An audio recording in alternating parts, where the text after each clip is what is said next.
3 सितंबर को दोपहर को अराउंड 3-3:30 बजे के आसपास हमें सूचना मिली कि एक व्यक्ति ने अपने ही बहन को गांव में गोली मार के उसको मौत के घाट उतार दिया था। तो जानकारी मिलते ही हमारा ये जो है महुआ ढाली करके गांव पड़ता है, सुल्तानपुर पट्टी के अंदर से जाके नदी पड़ता है। नदी पार करने के बाद कुंडेश्वरी के बगल में जो जंगल है, जो बिल्कुल ट्राई जंक्शन बोल सकते हैं हम, नैनीताल जनपद हो गया और आपका कुंडेश्वरी हो गया काशीपुर थाने का, और आपका बाजपुर का लास्ट गांव है वो तिराहा में, मतलब ट्राई जंक्शन में पड़ता है। उतना दूरस्थ गांव है वहाँ पे महुआ डाली में, वहाँ की सूचना थी। तत्काल हमारा पुलिस फोर्स इंक्लूडिंग SHO, हमारा चौकी इंचार्जस जितने भी विक्रम धामी है और आपका विनोद फक्त्याल है, SSI हमारा अर्जुन गिरी है, सभी लोग पहुँच गए भारी पुलिस बल के साथ। तो जानकारी में ये आया है कि एक पवन कुमार करके व्यक्ति है, वो मूल रूप से मतलब महुआ डाली का रहने वाला है, गडेरिया समुदाय से बिलोंग करता है, और सोनम करके लड़की है वो सुनहरा कास्ट से बिलोंग करती है, वो बगल के गांव जगतपुरा से है। तो वो दोनों वही डिस्टेंट दूरस्थ गांव का है, जो लास्ट के गांव है दो का। कहने को काशीपुर बाजपुर कोतवाली पड़ता है, वो बिल्कुल जंगल के बगल में स्थित दो गाँव हैं। तो 3/9/2023 को लगभग 1 साल पहले ऐसा हुआ था कि ये जो सोनम है और पवन आपस में प्यार करते थे। तो उससे पहले ऐसा हुआ था, इसके सोनम के 4 भाई हैं, इसमें सबसे बड़ा भाई राजीव है।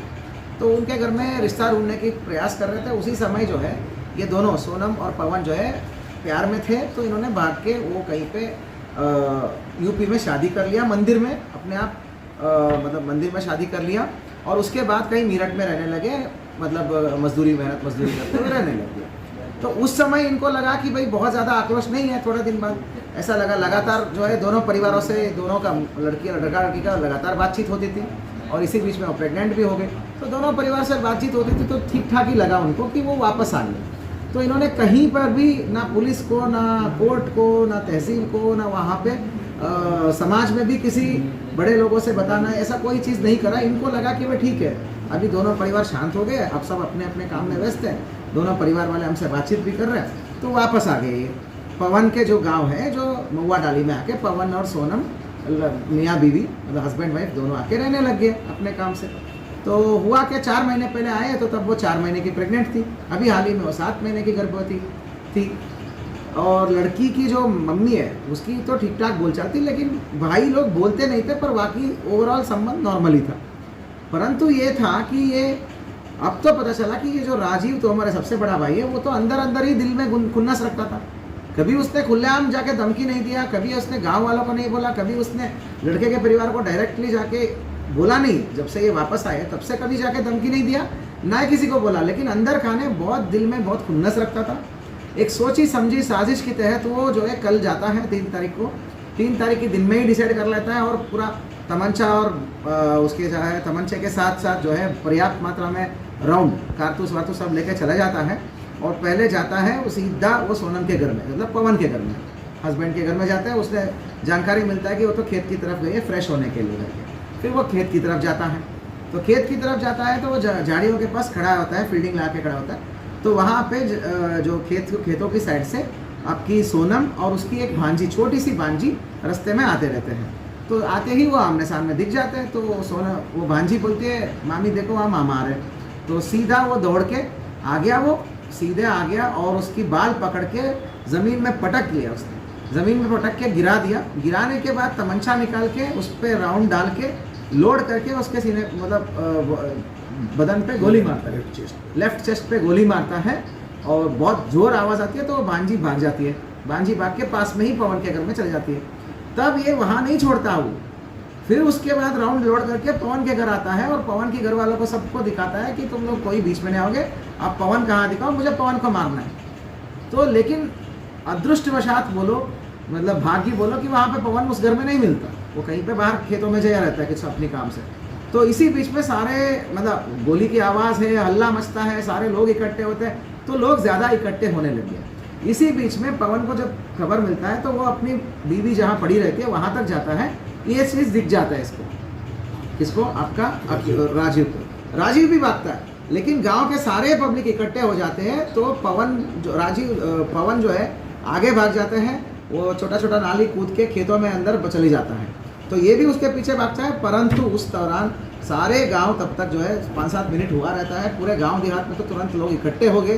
तो इकट्ठे होकर ये राजीव के पीछे पहुंच जाते हैं सब लोग। राजीव को पकड़ने के लिए हल्ला मचा के राजीव के पीछे दौड़ते हैं। तो राजीव पैनिक होकर वहाँ से भाग जाता है, गन्ने की खेतों में भाग के वो कुंडेश्वरी इलाका और जंगल इलाके में भाग जाते हैं।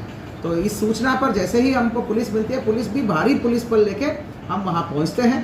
सबसे पहले तो पवन की घर के पास जो है भारी पुलिस बल तैनात करते हैं हम लोग, क्योंकि हमें अंदेशा था कि भाई ये फिर से कुछ अटैक ना कर ले।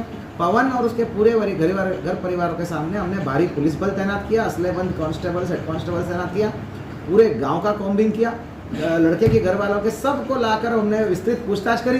तो इससे हो गया, प्रेशर बढ़ गया और हमने पूरा जंगल को कॉम्बिंग करा, तो कहीं वो मिला नहीं। तो उसी बीच में फ़ोन स्विच ऑफ करके वो पहुँचता है स्वार में, फिर फ़ोन खोलने की प्रयास करता है। तब तक हमारी पूरी टीम उसके पीछे पड़ गई थी।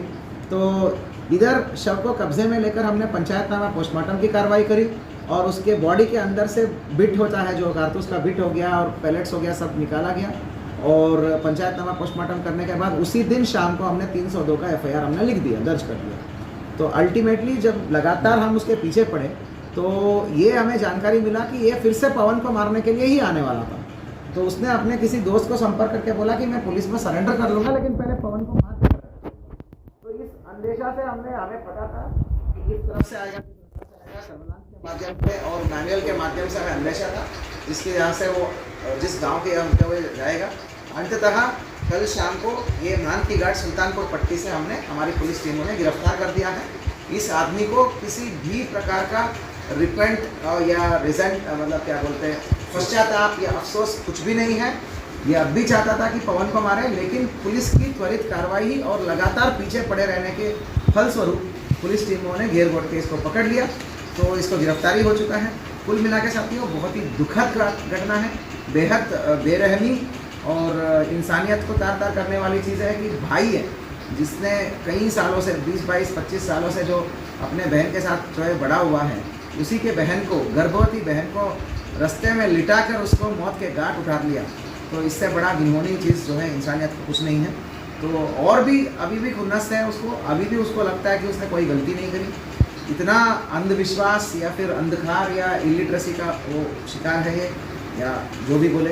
तो कुल मिला के अभियुक्त का गिरफ्तार हो चुका है और घटना में प्रयुक्त 12 बोर का तमंचा बरामद हो चुका है।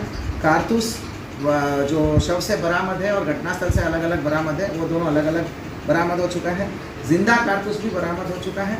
ये हमारा ये प्रयास रहेगा, क्योंकि हमारी पूरी कोशिश ये रहेगी समर्पिता से कि समर्पण भाव से पूरी कोशिश ये रहेगी, हम पूरे ताकत लगा के इस केस में मैक्सिमम से मैक्सिमम तकनीकी एविडेंस को इकट्ठा करेंगे। हम तकनीकी एविडेंस के आधार पर हम जो है इस केस को हम चार्जशीट करेंगे और माननीय सुप्रीम कोर्ट, हाई कोर्ट का लगातार निर्णय है विभिन्न केसों में, ऐसा केसेस ऑनर किलिंग वाला केसेस जो है rarest of the rare case में आता है और